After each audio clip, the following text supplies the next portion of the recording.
Okay, recording has been started. Let's move ahead and talk about what we had done last time around. We have conducted one session of the financial management, and my dear friends, we have seen the overview of the entire syllabus, the things, the concepts, the core areas of the financial management are been covered in the syllabus. I have also explained the logical flow of the entire syllabus.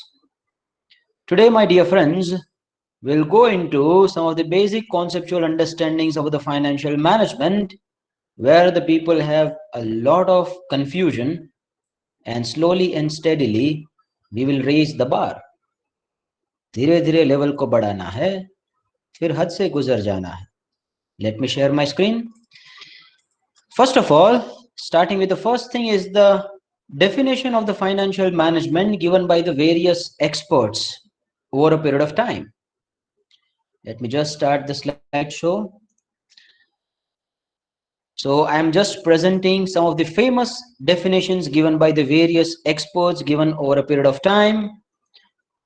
Given by the Solomon, it is concerned with the efficient use of important economic resource, namely capital funds.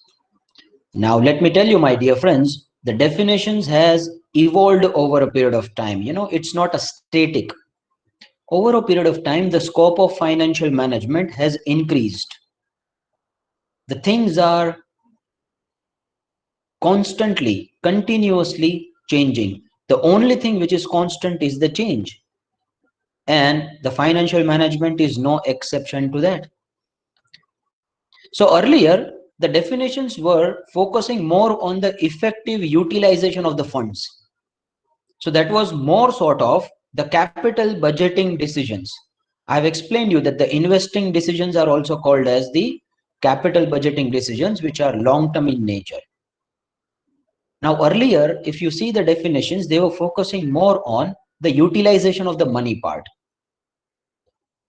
So Mr. Solomon also focused more on the utilization of the money, that once you get the money, how you utilize it in the various investment avenues effectively, efficiently.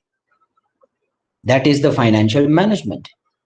Then Mr. S.C. Kuchel came and said that financial management deals with the procurement of the funds and their effective utilization. My dear friends, he added one more point into it. He said that it's not just about the utilization of the funds, it is also about the procurement of the funds. What are the various sources of finance?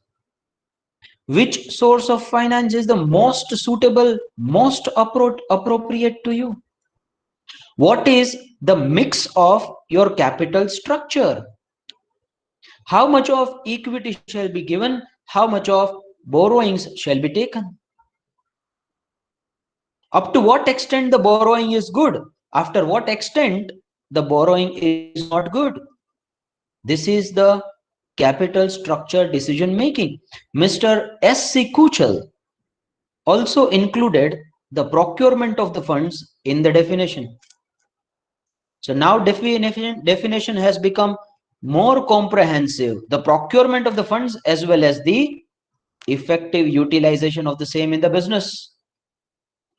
Mr. Howard and Upton, who are the academic professors, who said that financial management is an application of general managerial principles to the area of financial decision making.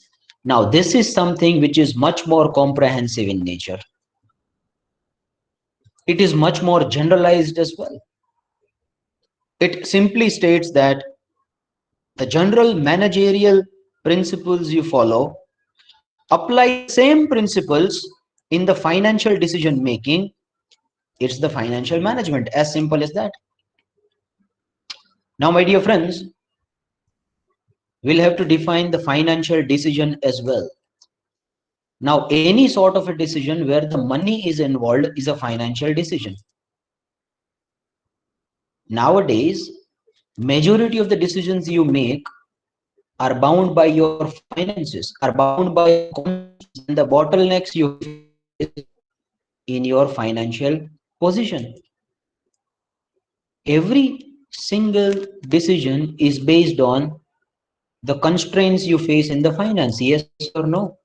Even the family related decisions, even the personal decisions, even the transportation decisions, even the job or business related decisions are somewhere basically related to the finances, money making. Either you are spending the money or you are receiving the money. Either there is a cash inflow or there is a cash outflow. But everything and anything which is rotating around us is involving some money making decision. In every such decision making, my dear friends, if you apply the general managerial principles, it is the financial management. Quite a comprehensive definition. Earlier definitions were more exhaustive in nature. When I say exhaustive, that means they were considering only the things which were stated by them. The first definition focused more on the utilization. The second definition focused more on the procurement as well as the utilization. But the third one is more comprehensive. It is not exhaustive. It is not limited to only the points stated by the definition. The scope of the third definition is quite bigger. Each and everything where the money is involved, you apply the general managerial principles, it becomes the financial management. These are considered as the three major areas of the financial management. Everyone, please put it in the back of your mind. I have already explained these three meanings words to you. I would again like to give you the brief overview of it. Capital budgeting is about the investing decision, how you invest, what you invest, in what project you invest, what is the rate of return you get, what is your evaluation parameter to invest in any project, how do you take the acceptance or rejection decision, on what basis you accept or reject anything, if you get two or more alternatives, which alternative will be preferred. That is all about the capital budgeting, investing in the capital projects. Making the decisions is the capital budgeting. Capital structure about the procurement of funds. I have stated quite a few times, debt, equity, or any other advanced sources of finance. We'll look into all such sources of finance slowly and gradually once the syllabus progresses. And the third one is the working capital management, which is managing your current assets and current liabilities. Current assets stands for the cash, debtors, stocks, which are expected to be realized within a normal operating cycle period. We generally say 1 year or so. And current liabilities, doing the cash rolling settlement. There is entirely a cycle, you take the money from, you take the goods from your supplier, you take it on credit or on a cash, your cash is now blocked. Now you are putting that money in your stocks, you are manufacturing, you are producing some goods, or you are just selling the goods, your stocks is blocked, you are selling it. Now once you are selling it, my dear friends, then there is a debtors. I mean, you may give the credit to some other people if the industry requires so, if the competition requires so. And once the credit period of your debtors will be over, you get the operating cycle period. So how to effectively rotate this cycle so that there would be a least disturbances in the cycle? This is the financial management. This is applicable to every job, every businesses. Those people who are already there into the business, whose parents are there into the business, they are aware that how difficult it is to do the rolling settlement of the cash, specifically when the uncertainties arises. So these are the three core areas, but financial management is not limited to this. It is not at all limited to this. It also contains various other aspects. It is correlated with each and every functions of the organization. Let me tell you one more thing, my dear friends. All other functions of the organization might be slightly decentralized, where the decision making is given to various people at various levels. You take the marketing decisions may be delegated to various people who are working in your company, to your employees. You take the HR, the decision making may be transferred to the HR personnel. Further, the decision on whether to hire the employee or not may be given to the recruiting officer. The decisions related to the accounting might be given to the accounting officer. All other areas, functions can be delegated. But when it comes to finance, no, the money making, we have seen, and that has been observed, that it is pretty much centralized. People are still not giving the powers to others for making the financial decision, because that is somewhere the money is involved. You give the power to HR for employment, understood, but when it will come to the major spending in the one HR policy, it will ultimately come back to only few handful individuals who have the power to issue the finance. So finance is again something which is pretty much centralized in nature as compared to the other domains, because financial decision making is not been delegated to other people, just like we delegate the other tasks to other people. पैसे की बात है भैया, पैसे के लिए हर कोई थोड़ा सा चौकन्ना रहता है, वहां पे डिसीजन बाकी लोगों को नहीं देते. And that is what we have seen in this Indian government as well, since this India government is appointed in 2014. The things are much more centralized. What happens when the things are much more centralized in the decision making? You see the less corruption. Now, up to what extent there should be centralization, decentralization, that is altogether a different area. Let's not go into that. That's a management issue that depends on situation, scenarios, constraints, problems faced by the entity. We'll see that later on. But what I'm trying to say is that financial management is still pretty much centralized. Okay. Now, every financial decision is based on the risk return trade-off. The risk stand for the amount of uncertainty. The simple definition of the risk is that anything which can go beyond your expectation in an adverse manner is a risk for you. Anything which is not known to you, which may be adverse for you, which may be bad for you, is a risk for you. Yes or no? One is the risk, another one is the return. That after taking that risk, what you are getting in return. So each and every decision making in the financial management, my dear friends, is based on the risk and return trade-off. Higher the risk, higher are the chances of return. Lower the risk, lower will be the return for sure. You take the more risk, higher is going to be the return. And I am precisely using the word chances of return. I'm not using word higher the return. No, higher the chances of return. I'll explain that. What is the difference between the chances and the exact high return? Now, risk is something which is a double-edged sword, બેધારી તલવાર છે બેટા. સામેવાળાને લાગે તો ક્યારેક નો વાપરતા આવડતી હોય તો આપણને લાગી જાય. તો એટલું જ લેવું જોઈએ રિસ્ક કે જેટલી કેપેસિટી હોય. Take it only up to the capacity you have. Now, how to evaluate that capacity? That is to be decided from decision to decision making.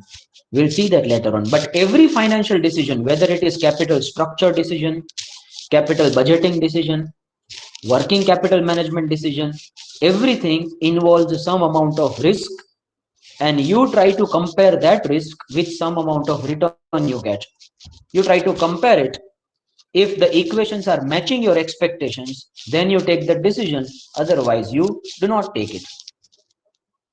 And the normal graph looks like this. You take the higher risk, which is the x-axis. Obviously, you expect the higher return, which is the y-axis. And my dear friends, you are taking the risk because you want to earn something which is more than the risk-free rate. There is something called risk-free rate return. If you are earning 7% of the risk-free return in the fixed deposits, which involves the minimum amount of risk, earlier fixed deposits were considered to be the least riskiest, but nowadays they are also very risky, especially after the goof ups we have seen in the yes banks and all such sort of banks nowadays. The insurance you get for the fixed deposit is also limited only up to some amount. Earlier it was 1.5 lakhs. Now it has been increased from this budget by Mrs.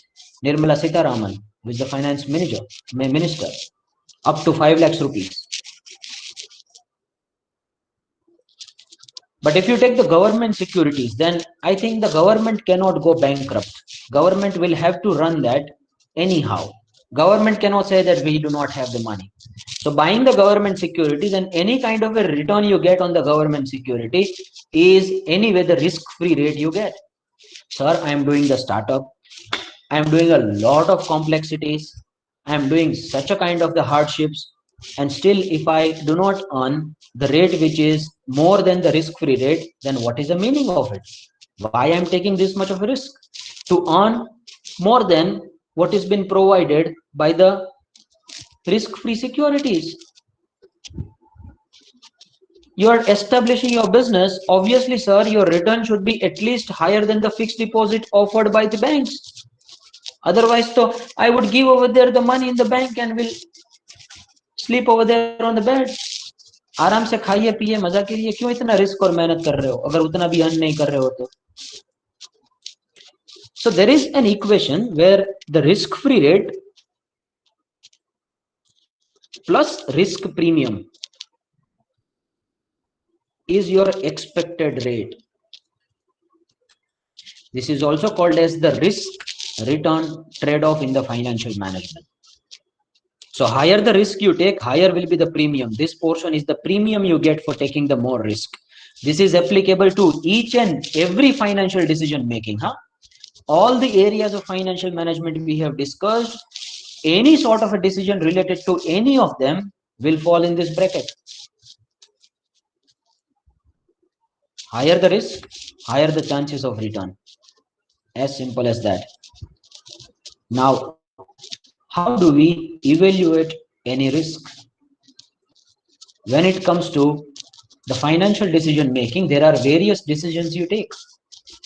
The decision may be related to, say, taking more debt or more equity. If you are taking too much of borrowings in your company, you have taken the fixed obligation, my dear friends. You will have to take that money out anyhow, the interest money. Even if there would be a nationwide lockdown due to a corona, you will have to get the interest anyhow. You will have to pay that installments on the loan. That is the fixed obligation you have taken, and any kind of a fixed obligation you take is a risk for you.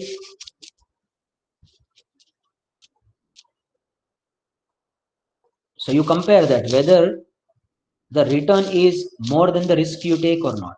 Check it out. Now, what can be the return? The return can be the cost saving. You are saving the cost because you are taking the borrowings. Equity is considered to be the expensive source of finance. You compare what is the amount you are saving and what is the risk you are taking against this. You try to evaluate it through some statistical parameters. We'll see that later on. I'm just giving you the example. But when it comes to the shares, equity shares. Now, why I'm only focusing on the equity shares, you will come to know about it in the next lecture when I will discuss the objectives of the financial management. The objective of the financial management is to increase the wealth of the stakeholders. And when I say the wealth of the stakeholders, that means to increase the value of the market price. I'll come to explain that in the next lecture. You will come to know this. But before that, let's just focus on the shares. Now, Let me take some examples. I can see some of the students have joined here. Urja, are you able to hear me there? ऊर्जा सुनाई दे रहा है?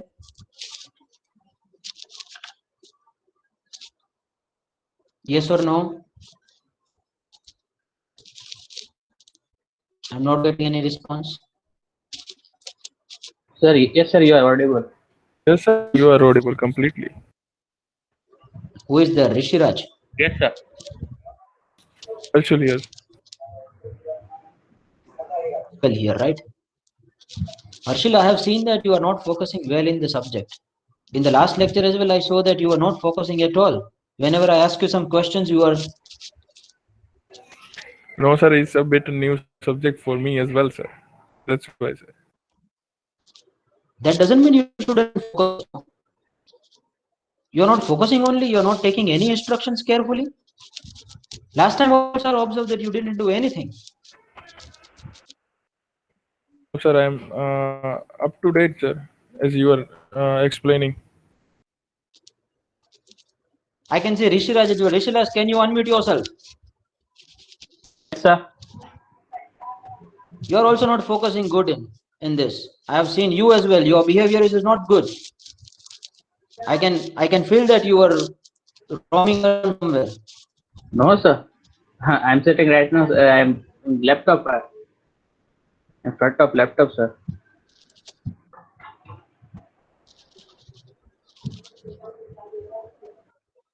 This is based on the experience I have. I can tell you that you are not focusing.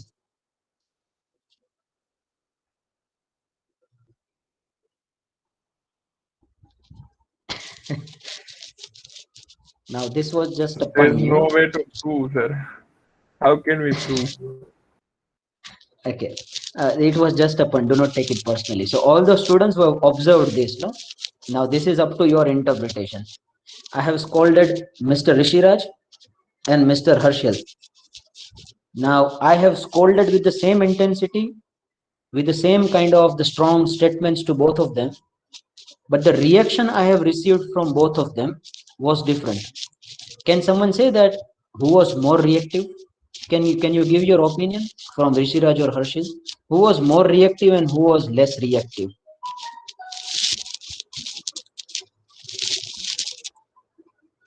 It's just an experiment. Do not take it personally. You'll come to know why I'm doing this. Anyone? Give your opinion. It's for the observation of the others. You know?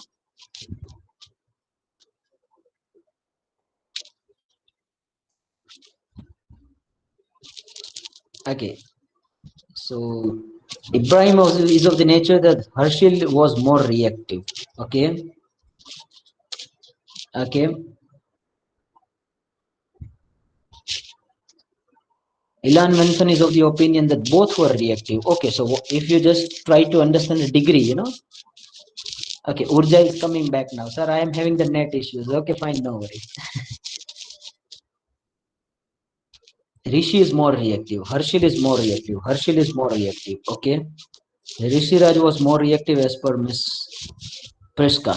So I am, the overwhelming majority of the students are going towards the Harshil actually. They are saying that Harshil was more reactive. Now see, try to understand. The more reaction you give, no, the more sensitive you are. And the more sensitive you are, higher the risk involved with that stock. Now that's what happens with the So does equity this mean shares. that I get some kind of present or what? No, I'm not taking you, do not take it personally.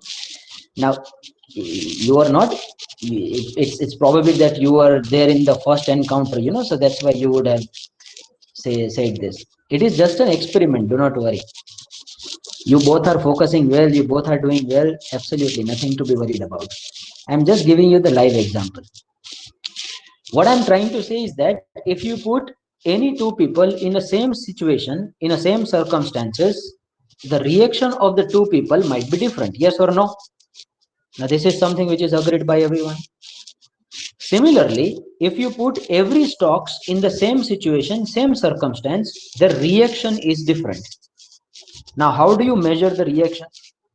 The reaction is about the sensitivity. Now, if I give you one more example for this, what I'm trying to say is that when the COVID-19 took place, at that time, in the first couple of weeks, I'm just giving you the example. If the entire market Nifty was 40% down, then some of the stocks, some of the equity shares were 90% down, and some of the equity shares were just 20% down. So I can surely say that, sir, these are the stocks which are less sensitive, and these are the stocks which are more sensitive. Now, this is not just about one situation. This sensitivity you had observed in the past, in the historical data, for a very long period of time. And you come to know that, sir, some of the stocks are extremely sensitive, some are not very sensitive. Now, this is the case of the downward trend in the market. At the same time, if there was the upward Excuse trend, me, sir. yes, please. Sorry for interrupting. I'm get confused here. What do you mean by sensitive here? Sensitivity means how you react to the things. Okay, sir. Sorry for interrupting.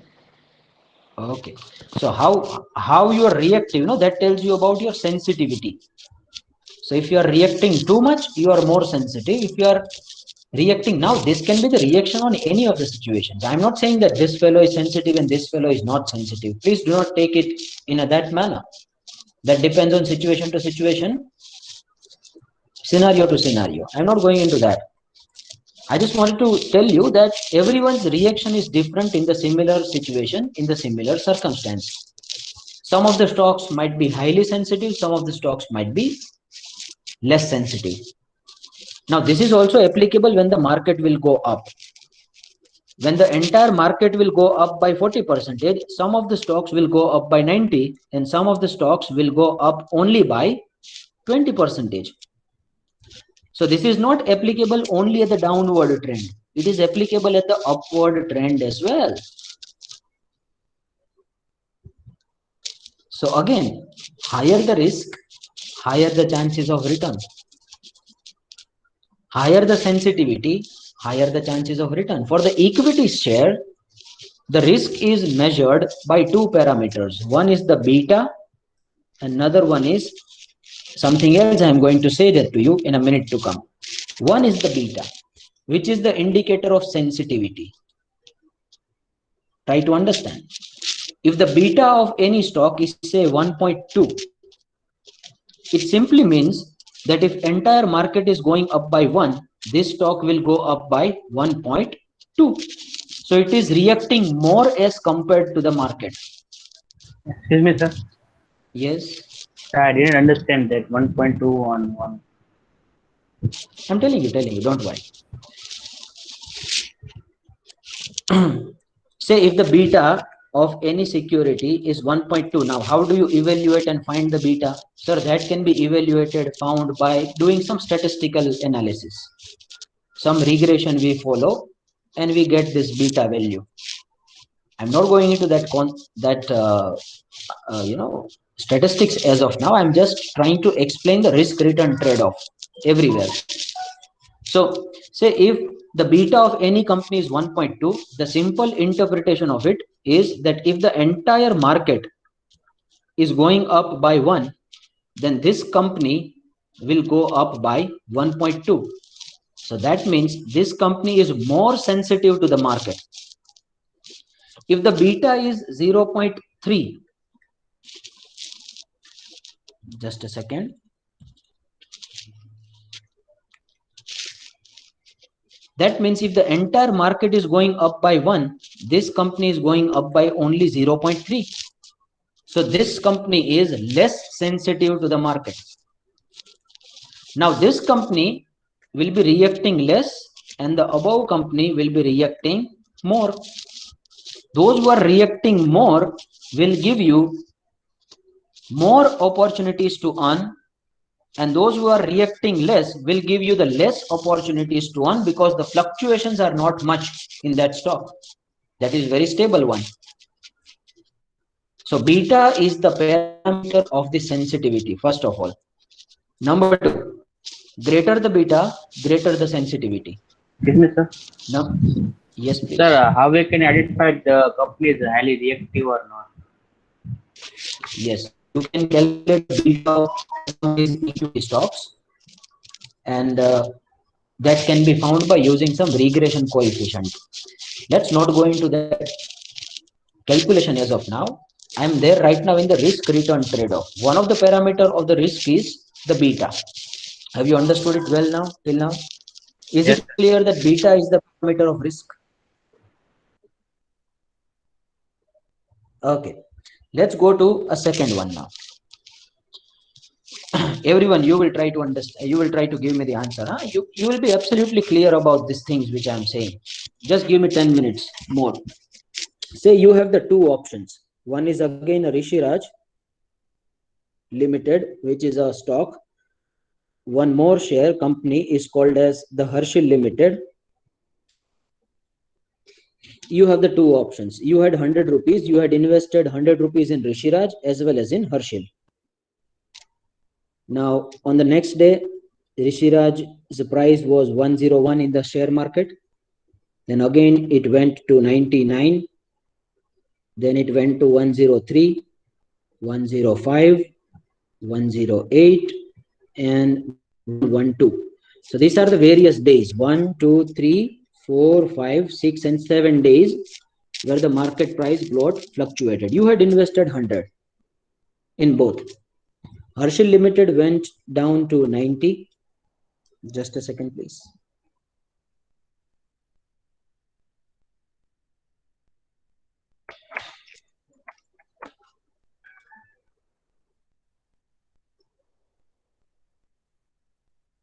Hmm. 102, sorry. Then it went to 90. Then it went to 105.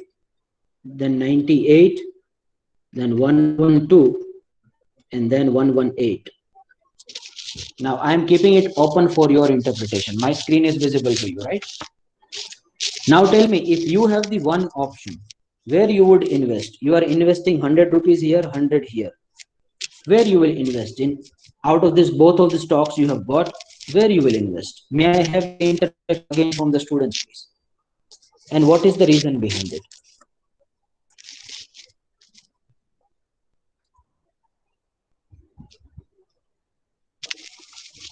Where will you invest?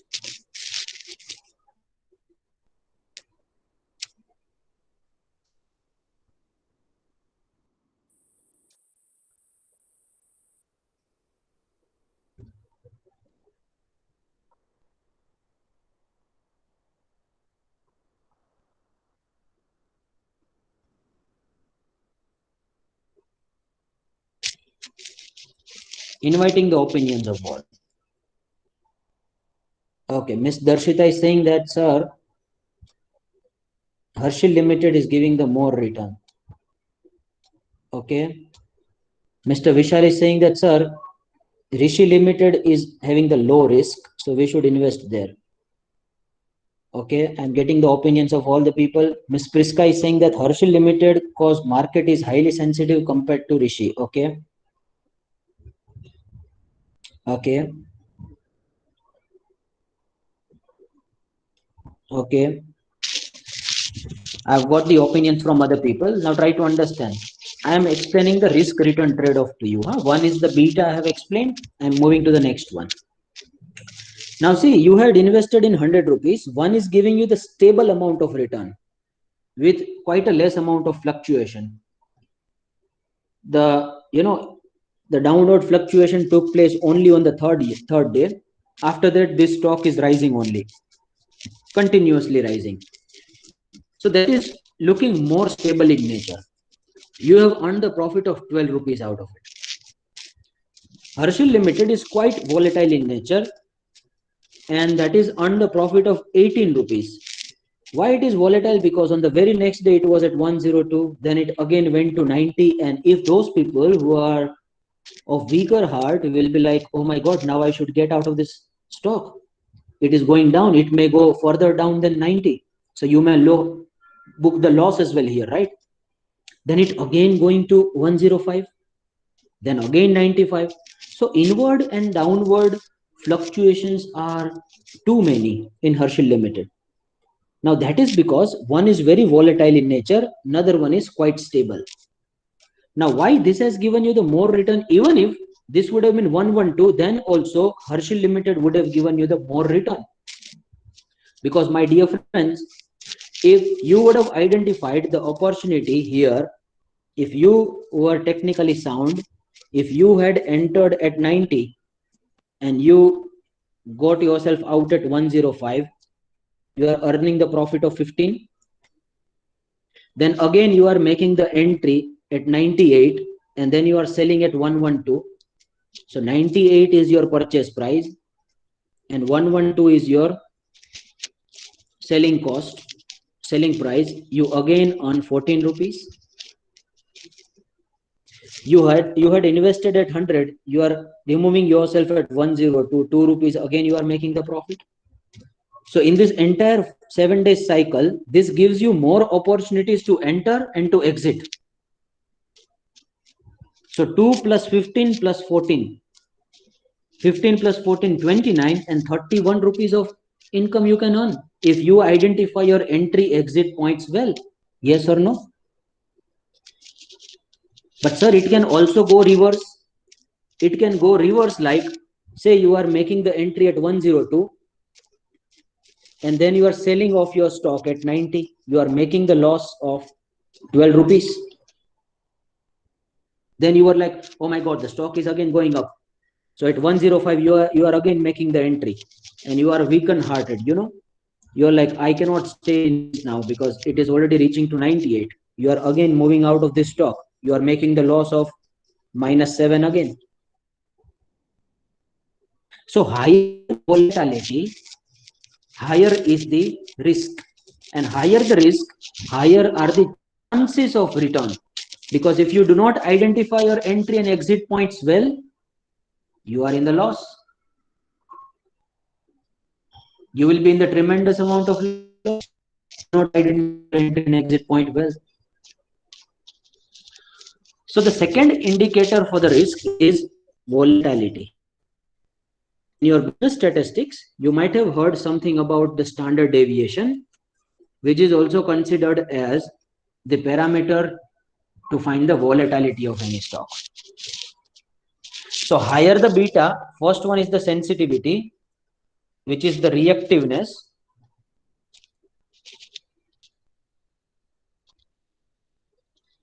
That is measured by beta. Another one is the volatility, which is measured by standard deviation, also called as the SD. Now these are the two things, two parameters to check which one is more risky, which one is less risky. There are other things as well to identify the risk in the company, but these are the widely two followed parameters. Now higher the standard deviation, higher will be the return. Higher the beta, higher will be the return. Lower the beta, lower will be the return. Lower the standard deviation, lower will be the return. This is applicable to a wide range of investment decisions, financial decisions.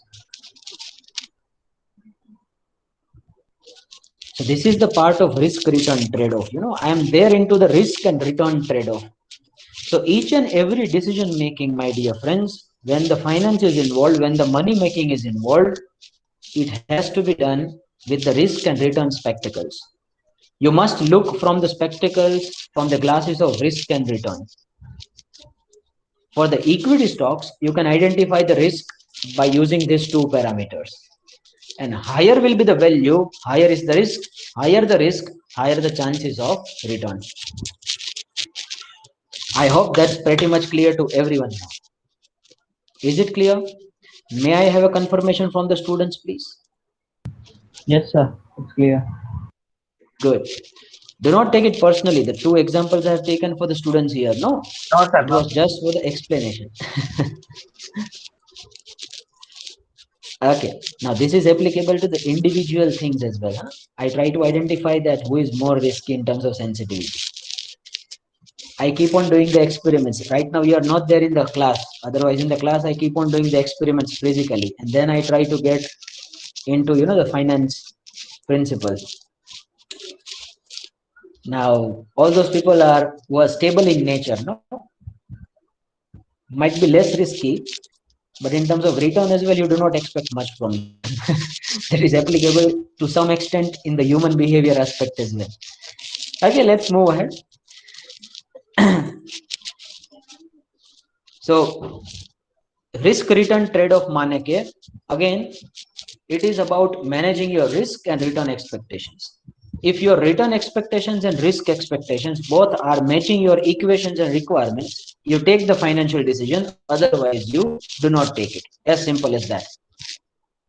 So we have seen the two parameters. I am not going into the calculation aspect of it because that will be covered later on when we'll be dealing with these things in a detailed manner. I'm just right now telling you that what do I mean when I say it is risky. First parameter is the sensitivity. You can identify the risk from the sensitivity. Another parameter is the volatility. You can also identify the risk by using the volatility. And all those who will be having more sensitivity and more volatility will generally give you the higher returns, and all those will have the less sensitivity and less volatility will give you the lower returns. So again, focus over here. Your return expectation is always risk-free rate, which is available to you without taking any risk. So it can be a government security, it can be any other investment avenue where your return expectation is quite less as well, but you do not take any amount of risk too. The risk of default is not there. The risk of non-payment of return is not there. Government cannot go bankrupt.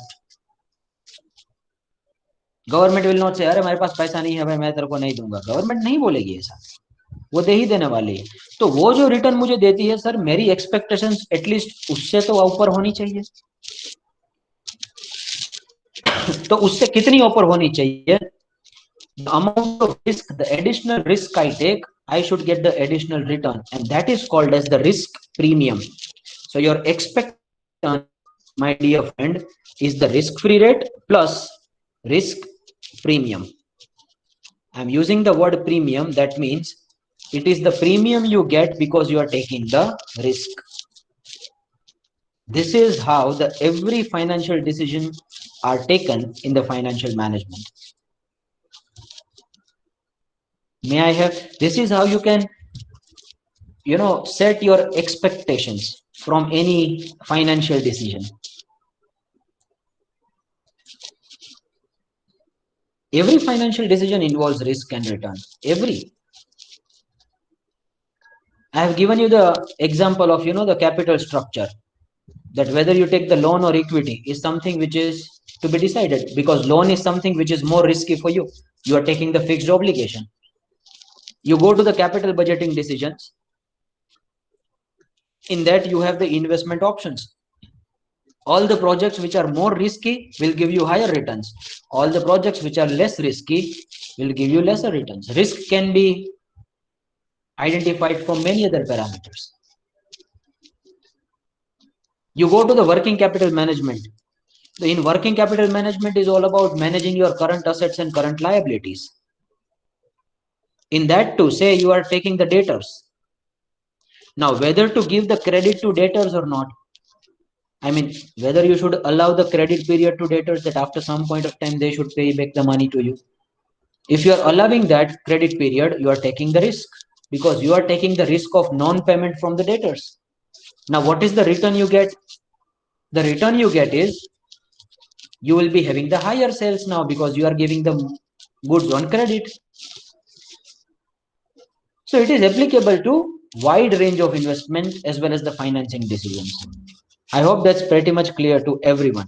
In the next session, I will go to the ultimate objective of the financial management. So we have understood till now is that how the risk and return are inversely proportional to each other. When I'm using the word inversely proportional, that means, no, sorry, directly proportional, not inversely. They are directly proportional to each other. That means one is increasing, another one will also increase. So they have the direct relationship like this. Clear? May I have the confirmation from the students, please, again? Yes, positive relation, absolutely. You can say the direct relation as well.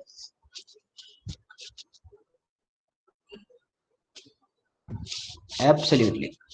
Very good. So in the next session, we will try to understand the true objective behind doing this every exercise of financial management. You know why we are doing this. As a finance manager, what is the true objective of us?